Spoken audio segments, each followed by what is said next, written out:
अस्सलाम वालेकुम, बिस्मिल्लाहिर्रहमानिर्रहीम। Class matric. आज हमारे पास मैथ का हम करेंगे। टॉपिक है रिजोल्व इनटू फैक्टर्स। तो ये चैप्टर नंबर 5 में से है।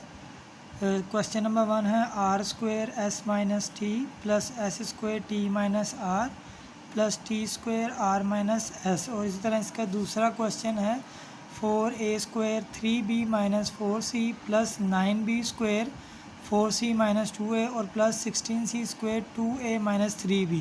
तो ये चैप्टर नंबर 5 में से शॉर्ट क्वेश्चन में से आता है और मेथड एक ही है इस पूरी एक्सरसाइज का।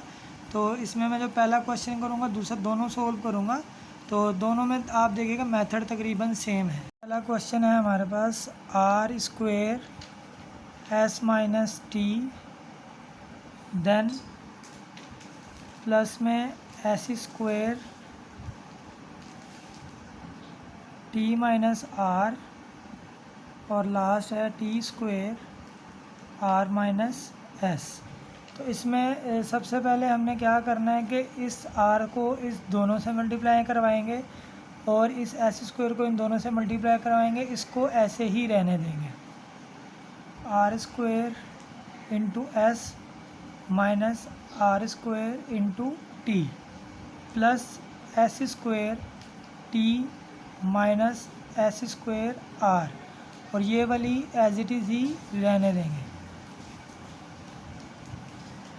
अच्छा, अब हमने इसके नेक्स्ट स्टेप में क्या करना है, फर्स्ट टर्म को फोर्थ टर्म के साथ यानी इस वाली टर्म के साथ अरेंज करना है और सेकंड थर्ड ऐसे ही आ जाएंगी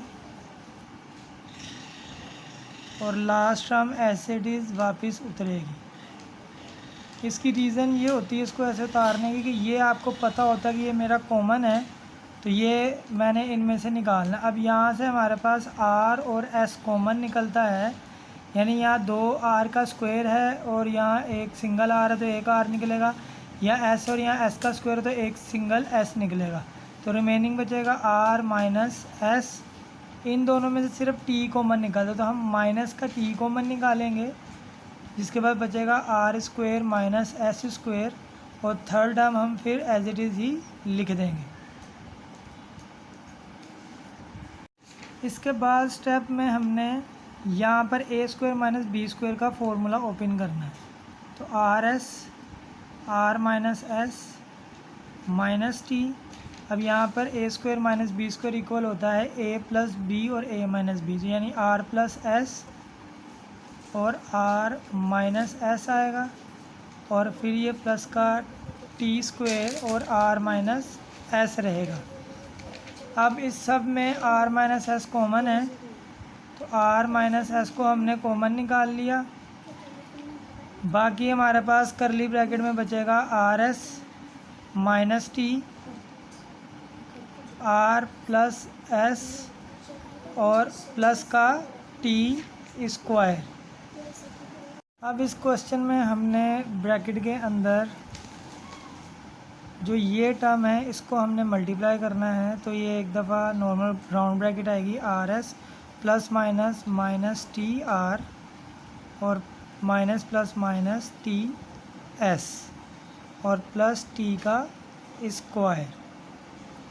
अब नेक्स्ट स्टेप हमारे पास होगा कि आर माइनस एस, फिर करली ब्रैकेट आएगी, इन दो में आर कॉमन है और यहाँ आएगा एस माइनस टी और इन दोनों में हम माइनस टी कॉमन निकालेंगे ताकि हमारे पास सेम ये पोजीशन बन जाए, यही चीज़ टर्म बन जाए एस माइनस टी। अब इसके बाद जो हमारे पास स्टेप है उसमें हमने आर माइनस एस ऐसा ही लिखना है। अब ये दो कॉमन है हमारे पास तो हम इसको लिखेंगे एस माइनस टी और लास्ट में हम लिखेंगे आर माइनस टी। तो ये क्वेश्चन हमारा कंप्लीट हो गया और ये फैक्टर्स बन गए, यानी रिजोल्व इनटू फैक्टर्स हो चुका है। अब ये हमारा दूसरा क्वेश्चन है 4a स्क्वायर ब्रैकेट में 3b minus 4c plus 9b square bracket में है 4c माइनस 2a और प्लस 16c स्क्वायर ब्रैकेट में है 2a माइनस 3b।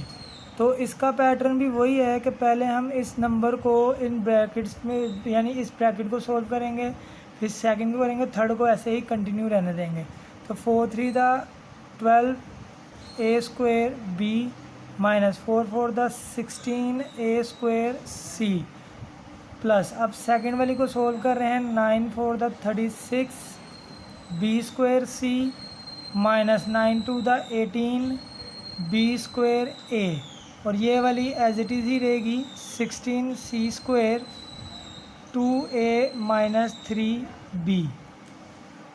अब नेक्स्ट स्टेप में हमने वही वर्किंग करनी है जो हमने पहले क्वेश्चन में की थी कि फर्स्ट टर्म के साथ हम लगाएंगे इस फोर्थ टर्म को, यानी माइनस 18 बी स्क्वायर और a, और सेकंड एंड थर्ड टर्म एक साथ आ जाएंगी।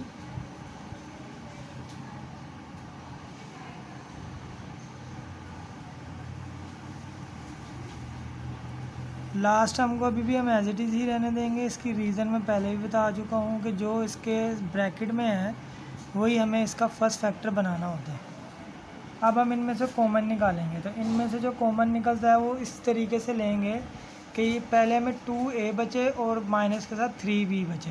तो यानी अगर हम 6ab कॉमन निकालते हैं तो 6 2 द 12 होता है, तो 2a बच रहा है, और 6 3 द 18 होता है, तो माइनस 3b बच रहा है। ये फैक्टर और ये फैक्टर सेम हो गए। अब इन दोनों में से जो फैक्टर निकालेंगे हमें इस तरीके से निकालना है कि दोनों का परफेक्ट स्क्वायर बने। तो अगर मैं यहाँ से मैं इन दोनों में से अगर 4c कॉमन निकालता हूँ तो मेरे पास बचता है 4a का स्क्वायर और माइनस 9b का स्क्वायर, यानी 4c कॉमन निकला तो 4 4 द 16 और 4 9 द 36, माइनस निकालता है इसलिए प्लस माइनस माइनस। अब लास्ट वाला फिर हम एक दफ़ा लिख देंगे। अब हमें इसे ब्रेक करना है, तो ये फर्स्ट स्टेप भी आएगा 6ab 2a minus 3b then minus 4c, और इसको एक दफ़ा मैं परफेक्ट स्क्वायर की फॉर्म में लेके जा रहा हूँ, 2a का स्क्वायर माइनस 3b का स्क्वायर, यानी a square minus b square plus 16c square 2a minus 3b। तो अब मैं इसको a प्लस बी और a माइनस बी की फॉर्म में लिखूँगा, 6ab 2a minus 3b first term आ गई, सेकंड में माइनस 4c। अब यहाँ पर आएगा 2a प्लस 3b यानी a प्लस b, और 2a माइनस 3b यानी a माइनस b, और लास्ट वाला फिर एज इट इज़ ही लिखा जाएगा।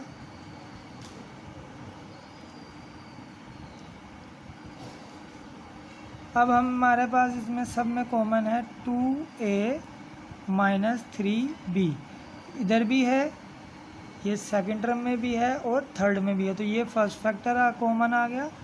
अब हम बाकी के लिखेंगे। फैक्टर पहला आ गया हमारे पास 6ab, अभी लिख रहे हैं, माइनस 4c, इसमें मल्टीप्लाई होगा 2a प्लस 3b, और फाइनल हम लिखेंगे प्लस 16c स्क्वायर। अब हम इस टर्म को इन दोनों से मल्टीप्लाई करेंगे,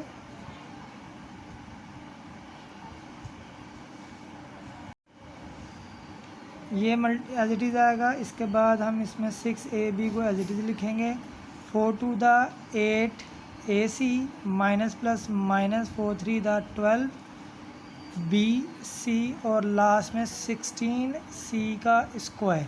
अब हमें इन टर्म में से कॉमन निकालना है, यानी फैक्टराइज करना है इसको। इनमें से अब हम निकालेंगे 2a कॉमन, तो बच रहा है 3b माइनस 4c, यानी ऐसा नंबर निकालना जो दोनों में आता हो। तो यहाँ पे हम निकालेंगे माइनस का 4c कॉमन, तो यहाँ बचेगा 3b, यानी 4 3 तो 12 होता है, c आ चुका है और b बच रहा है, और यहाँ माइनस 4c। अब हम इसको सिंपल फाइनल करेंगे, तो ये होगा 2a माइनस 3b, ये दो कॉमन है 3b माइनस 4c, तो लास्ट में लिखेंगे 2a माइनस 4c, जो ये दो बच रहे थे नंबर। इस तरीके से हमारा रिजोल्व इनटू फैक्टर का टॉपिक भी ख़त्म होता है।